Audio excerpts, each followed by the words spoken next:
Welcome back, knuckleheads. I want to start by thanking everyone for their support over the last 7 months. I started daily FaB gameplay because I needed help improving my play, and no one was making this sort of content at the time. In lieu of pro players to watch and decisions to analyze, I figured that I could do well enough reviewing my own games, and that if I was going to talk through my turns anyway, then I might as well record it for the internet. I thought maybe someone would get something out of it, but I had no idea that so many of you would. It's extremely gratifying to receive all of the appreciation and praise that you have been kind enough to give me, and it has been my pleasure to make these videos for you. I have no intention of stopping now, and I'm looking forward to continuing to put out daily content. With that in mind, we are less than 2 weeks away from the start of a Road to National season, and this channel is not called Daily Kayo Talking. Subscribe, patronize, etc. But let's get to my sideboard and my game plan for Bravo. Today's game marks the start of my access to Yuki Lee Bender's 11-0 battle-hardened Hartford Kayo list. She has since elaborated on the sideboard guide, which you can get in full from her Patreon, and announced a deck review on X. For the next few videos I post, I'll be throwing cards at the wall to see what sticks. You can check out my current deck list in the video description below, but don't be surprised if it doesn't match what you see in these videos. I've made a dozen tweaks since then, and I'm constantly reevaluating my card choices based on feedback from the Kayo community and from my own experience. A quick note that we're taking a brief reprieve from Talishar randoms for a gameplay series against my buddy Rob. He's a ProQuest winning Bravo player, and I'm confident that reps against him are indicative of what we'll see in the upper tiers of Bravo gameplay. My patrons at the Searing Emberblade level will get to watch this series in its entirety starting Saturday, so head on over to my Patreon if you want to join them. We're treating Bravo as more of a mid-range grind, intending to block on hits like Crippling Crush and Spinal Crush. What's interesting for a FaB player is how much less impactful these on-hits are against Brute. Yes, Crippling Crush is still a big deal, and yes, Spinal Crush can delay a Blood Rush Bellow, but Kayo is also able to generate upwards of 9 value with a single action point. Depending on blocks, the Starstruck Crush effect may do absolutely nothing to stop our turn, considering that all of our attacks have at least base 6 power. I found that Choke Slam is actually the biggest deal, as its crush effect will turn off our Might, Blood Rush, and Bare Fangs buffs. The idea is that we want to be able to play smaller hands and look to take advantage of an off-turn from Bravo, which will happen more often than against FaB. Bravo is going to block more aggressively than he would against FaB because of everything I just mentioned. Dominating or pummeling disruption over blocks is a lot less likely to impact our damage output, and Kayo's impressive armor set prevents that disruption from hitting anyway. I want to talk very briefly about No Fear versus Cast Bones in this matchup. If we only get to bring one, and we do because they do not play well together, I believe now that Cast Bones is likely the correct card to bring for the matchup. Blocking from hand and setting up is more impactful than relying on the cards we have at the time to pivot. That said, the interaction between No Fear and discard is very cool. Say Bravo dominates a Crippling Crush, which we are now unable to prevent from crushing us. No Fear allows us to banish our hand until the end of turn step, meaning that we have no cards to discard to the crippling effect. We prevent some of the incoming damage, and once Bravo ends his turn, we get our hand back and move into our crackback. The same strategy applies to Pummel and Tear Asunder. Like I said, I believe now that Cast Bones will lead to a better outcome overall, but No Fear is a much cooler card than I initially gave it credit for. We've seen the Victor matchup, and now we're going to spend some time with the OG himself. This is the 5th game I played in this series. At this point, I believe Rob is choosing to go first. That works well enough for us. Like I said in yesterday's video, Kayo has ways to utilize going first in a game, but I don't think he ever would choose to, outside of circumstances like Kano, Dromai maybe, Bolton if you think he's on Sabres. For the most part, we do want to go second in the Guardian matchup, just as we would against FaB. We take advantage of any lucky windups in our hand, but we aren't prioritizing Kayo's ability to generate might tokens high enough that we would ever choose to go first. That said, Bravo does sometimes get the lucky dominate high roll on turn 1. Chokeslam here is interesting because we have this Bloodrush Bellow. We would need to block the Chokeslam with a card from hand and with armor if we wanted to dodge the crush effect, which I don't necessarily know that we do. I have an interesting relationship with Bloodrush Bellow, which is that I see it in these early turns and I immediately think I gotta fire this off. I'm treating it too much like Art of War in my FaB games, where generally a 4-card Art of War, especially with Emberblade, is gonna do upwards of 20 damage. But the same is not always the case with Bloodrush Bellow. Bloodrush Bellow, as I'm learning, takes quite a bit more setup than Art of War to be effective. But when you do have that effective Bloodrush turn, you're doing so much more to further your position than you do with a random one-off Art of War. So this is all to say that I don't know that I really need to commit to this Bloodrush Bellow early. I think how I would like to block this Chokeslam is with Assault and Battery and my Apex Bonebreaker. Let's go to 37. We'll get Bonebreaker value early. We can discard our windup at the end of Bravo's turn. We can fire off this Runner, pitching our Bloodrush Bellow if we need to, but even in the worst case, we are drawing 2 reds that we can pitch to the Runner. We are hoping to draw a blue so we can work a Claw in there, or maybe a Swing Big if we find it, but I don't want to hold this Bloodrush Bellow as sacred. Now, we could also not block with the Bonebreaker at all. We put an Assault and Battery in front of this Chokeslam, we take 5. Our turn, if we are looking at Runner, Claw, doesn't even need the plus power. We don't care if we get crushed.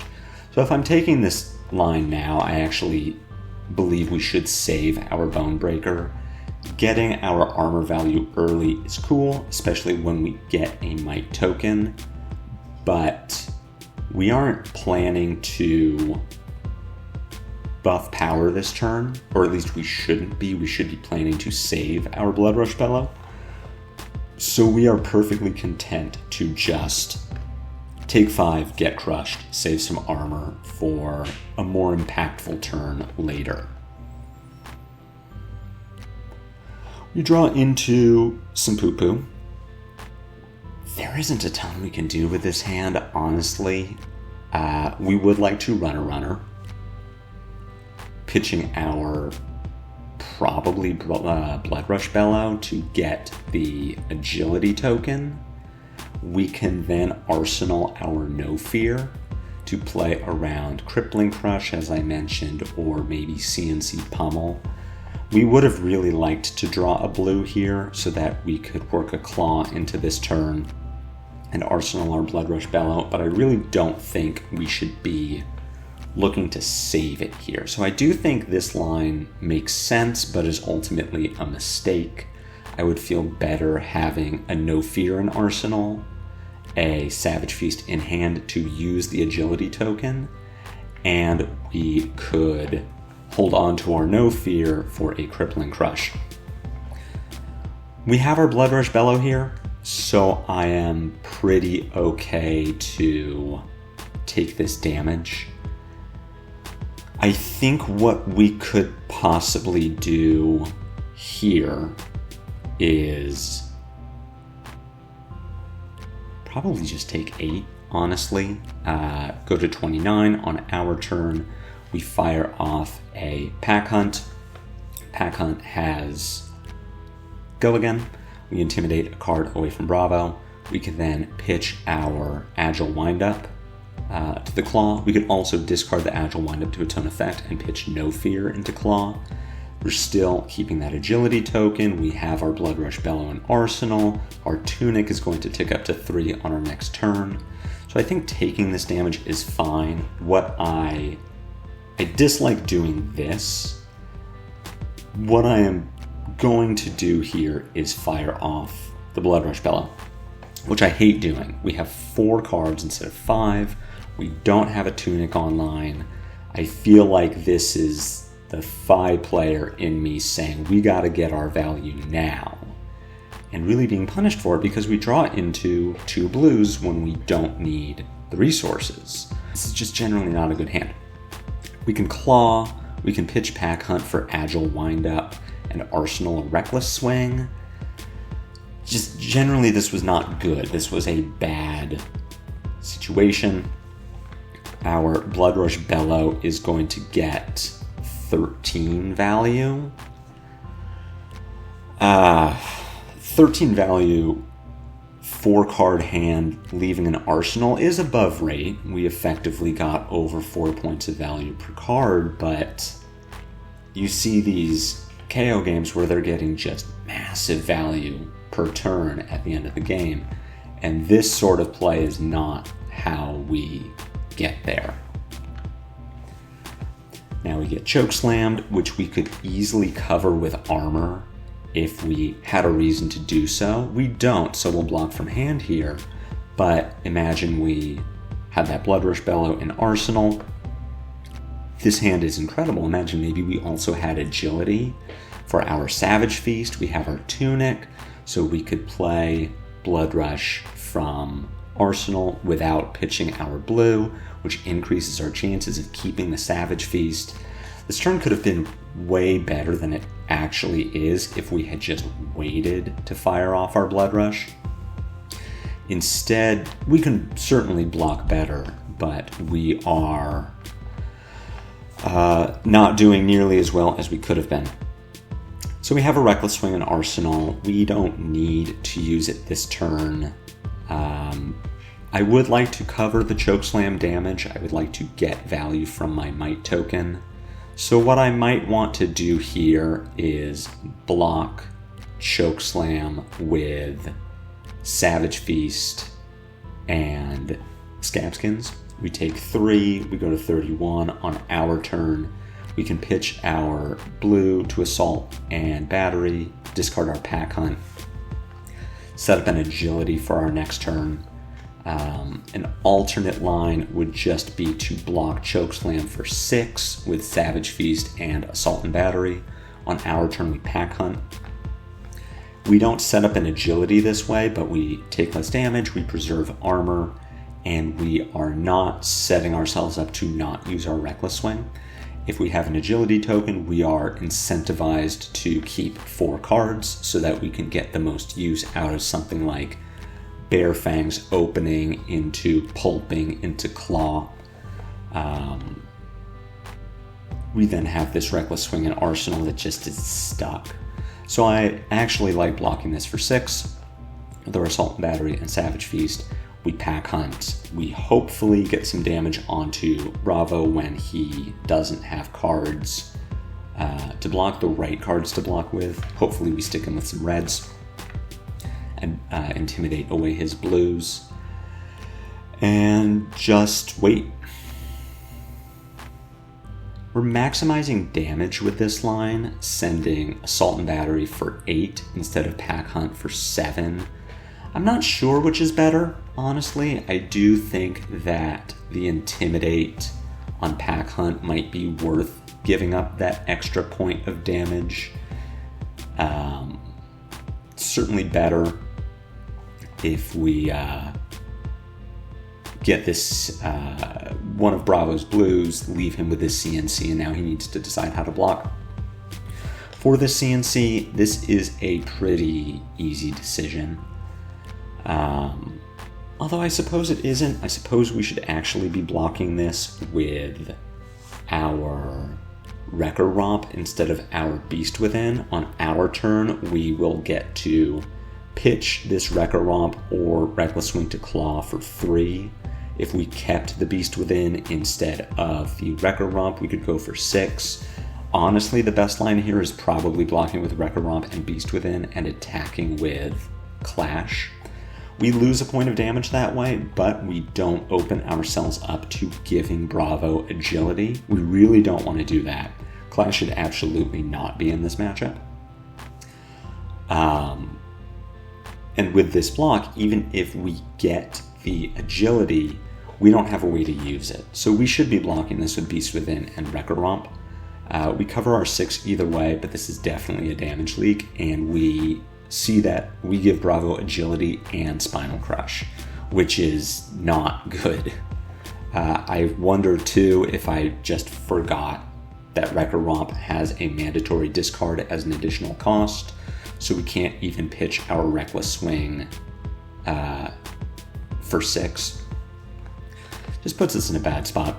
Here, Bravo absolutely broadcasting that he has a pummel. So we're just going to block out. We will block this with Assault and Battery for 3. Bravo pummels. We Reckless Swing from hand, Reckless Swing from arsenal. We cover up 11 of the 14 damage, and we deal 4 back to Bravo. I don't know why I didn't block here. We just take a bunch of damage that doesn't make sense. We absolutely shouldn't be at 27. We should absolutely be at 30. That's just a mistake. Cool. Okay. Well, we get a bit of a break as Bravo apparently just doesn't have much of a hand. Show timing for a blue, which he then pitches. We'll block this with Clash, as we do actually have a hand that can utilize the agility if we find it. If we don't find it, we can arsenal this Smash Instinct. We do win the Clash, thankfully, so we will be able to Pack Hunt Claw. It isn't the most impactful agility we could have, but we are sending a 2-card 9 and getting to arsenal this Smash Instinct. We also intimidate away a card, hopefully one that Bravo would have liked to block with. We'll get our tunic value and follow up with Claw. Blue Smash Instinct in the arsenal isn't incredible. I wish it was a better card for our arsenal, but I do think it's better than nothing. It is going to let us block for 9 with 3 cards from hand, then pitch a blue to Smash Instinct. It's fine. I would rather have it there than not.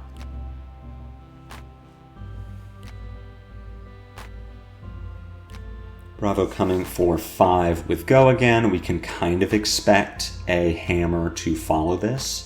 I agree with blocking with Fleshbag here. It isn't the most incredible. We're not preventing a pummel here. Pummel can't target E-Strike. But say Bravo has a blue and a red in hand, and we intimidate away the blue. Bravo's turn just ends, which is pretty cool. This Fleshbag potentially being worth 6 points of damage. No such luck. We do leave Bravo with a blue, so we'll take 4 here. On our turn, I do agree with Blood Rush. Either way, we are keeping a 2-cost red. That is going to be disruptive in some way. So, without rolling Scab Skins, because I really hate rolling Scab Skins, we just Claw Swing Big is fine. It isn't the most incredible turn, certainly, but we are attacking for 15, which is something. We're leaving ourselves with a Savage Feast, which is still, pretty good. If we draw into a windup on our turn, we can discard it at the end of Bravo's to give ourselves that agility. Choosing instead to cycle it away by overpitching, which is fine. Savage Feast without agility is not incredible. Bravo here keeping 4 cards means that he's probably going to be smacking us with something. And in fact, it is a Crippling Crush. So this is a situation, I don't love this hand, but I do think it's fine here to block with Swing Big, Assault and Battery, and our Scab Skins. On our turn, we will just Pulping.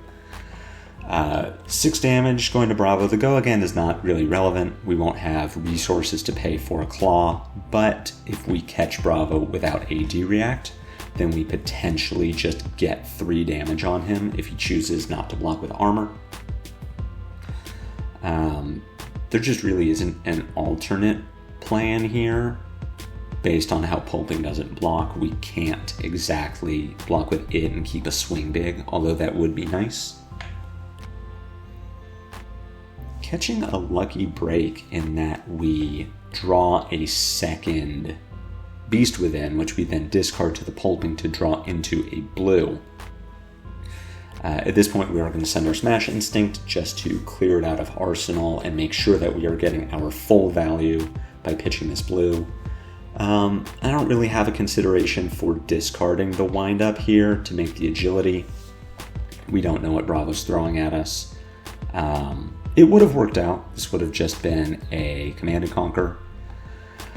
But this is still fine. Considering that we have a Might, I'm happy to block with Runner here. We have an interesting decision to make with our Bonebreaker because our Send Packing is already attacking for 7, which Bravo can cover with 2 cards from hand and armor. If we block with our Bonebreaker, then Send Packing goes for 8, which Bravo can also cover with 2 cards from hand and his shield.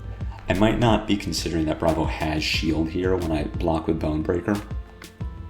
As far as Send Packing versus Command and Conquer, this is an interesting one where in both cases Bravo doesn't get to play a defense reaction from his arsenal. Send Packing makes better use of the blue that we have in our hand. It's just that Send Packing costs 3, but does work with Blood Rush Bellow. Command and Conquer costs 2 and does not. So what are we hedging on being able to make better use out of later? I don't hate attacking with Send Packing here. Just to see what this is in Bravo's arsenal. Make sure that we do or don't need to play around another pummel. Choose instead to send the CNC, pitching the Send Packing, so looking to discard Wind-Up to make 2 Mights. That seems really bad to me.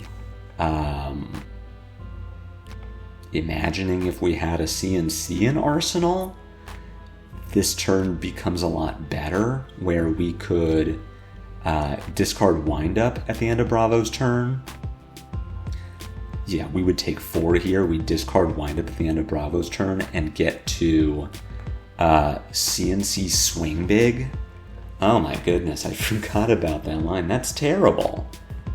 We will still get to discard the Wind-Up and look to Swing Big, then use our Tunic to Pulping. So this is still a fine turn, but I would have really preferred to be following this Swing Big with a Command and Conquer. Especially given how much armor Bravo has given to prevent the damage. If we get 2 more cards out of him to protect whatever's in the arsenal, I mean, that's just much better. We don't need to spend our Tunic either. This is... I strongly disagree with the line that I took to get here. Bravo going down to 1. Unfortunately, we have played both of our Reckless Swings, which you see me confirming here. Bravo here just plays Debilitate. 2 resources floating, card in Arsenal that has been there for some time, 2 pummels in discard. We're pretty confident that this is Debilitate for 12 with a forced discard, so we need to block 4 to not just be dead. We can do that by giving our Scab Skins and our Pack Hunt which ensures that we have a 6 on top of our deck, as we are going to Bear Fangs this turn. Discarding Wind Up to the Pummel effect. It just keeps a 3-power, 3-block card in our deck. Send Packing might be okay to clear a Sink Below out of Arsenal if we do end up coming back to it. I don't expect that we will, as both Bravo and I will be at 1 from this point, but I do think it's slightly better.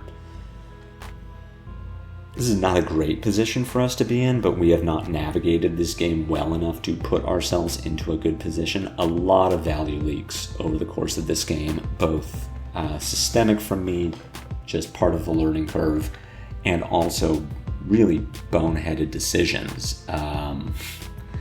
If we had 3 extra life, then it is entirely possible that we still have a card in hand that could maybe change the outcome of this game, but overall not great. Kayo does hit.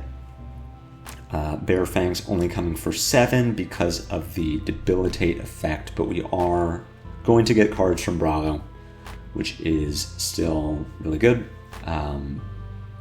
Thankfully, he is not able to use the Tunic to play something like a Chokeslam or Debilitate. We have 2 non-blocks in hand, so that would be game over. As it is, we do need to block this Titan's Fist.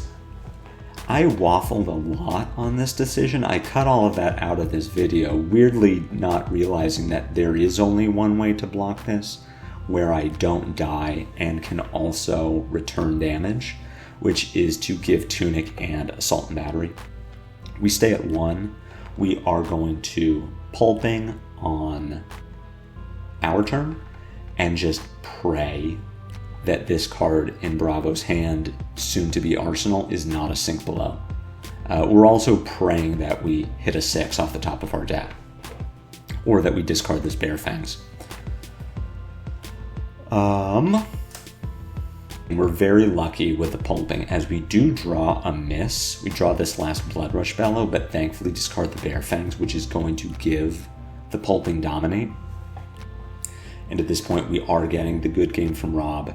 So Dominate from Pulping does get us there after what was a really sloppy game, honestly. I did not realize at the time how poorly I played that game. Missing the block on the Pummel Spinal Crush is like, I have no idea why I didn't think to block 3 there. Yeah, no, that was just pure value loss.